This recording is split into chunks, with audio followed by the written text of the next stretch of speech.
அஸ்ஸலாமு அலைக்கும். இன்றைக்கி நம்ம சிக்கன் மேகி தான் செய்ய போகிறோம்.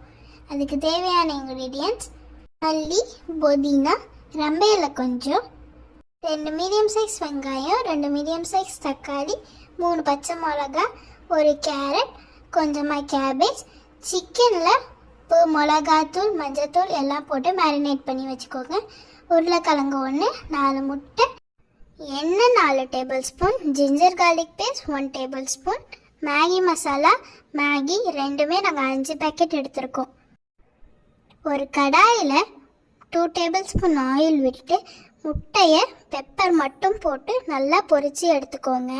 அப்புறமா அதே கடாயில் 2 டேபிள் ஸ்பூன் ஆயில் விட்டு கரம் மசாலா 1/2 டீஸ்பூன் போட்டு ரொம்ப இலை, மல்லி, புதினா, வெங்காயம் எல்லாமே போட்டு நல்லா வதக்குங்க. வெங்காயம் எந்த அளவுக்கு வதங்குதோ அந்த அளவுக்கு டிஷ் நல்லாயிருக்கும். அதனால் நல்லா வதக்கி எடுத்துக்கோங்க. அப்புறமா இஞ்சி பூண்டு பேஸ்ட் போட்டு நல்லா பச்சை வாசனை போகிற வரைக்கும் நல்லா வதக்கிக்கலாம். அப்புறம் நம்ம எடுத்து வச்சிருந்த தக்காளியையும் பச்சை மிளகாவையும் போட்டு நல்லா வதக்கிக்கலாம். அப்புறமேல நம்ம எடுத்து வச்சிருந்த சிக்கனையும் போட்டு நல்லா கிண்டிக்கலாம்.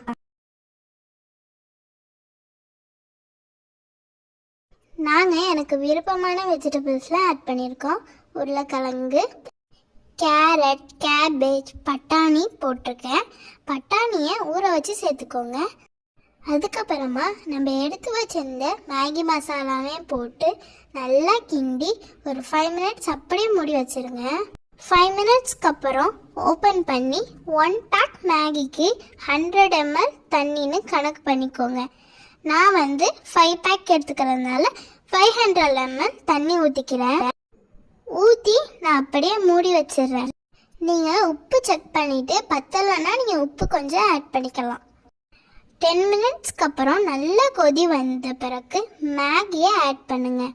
2 மினிட்ஸ் ஹை ஃப்ளேம்லையும் 10 மினிட்ஸுக்கு லோ ஃப்ளேம்லையும் வைங்க.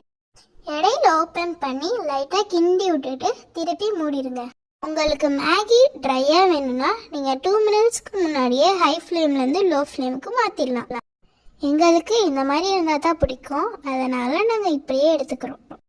அப்புறமா திறந்து அதில் மல்லிக்கீரையும் எக்கு நம்ம ஏற்கனவே பொரிச்சு வச்சுருந்ததையும் போட்டு நல்லா கிண்டி விட்டுக்கலாம். இந்த மாதிரி மேகியை ஒரு வாட்டியாவது செஞ்சு கொடுங்க. மேகி பிடிக்காதவங்கலாம் விரும்பி சாப்பிடுவாங்க. இதில் நிறைய சிக்கன்லாம் போடுறதுனால நம்ம குழந்தைகள்லாம் ரொம்ப விரும்பி சாப்பிடுவாங்க. சுவையான மேகி ரெடி. உங்களுக்கு இந்த வீடியோ பிடிச்சிருந்துச்சுன்னா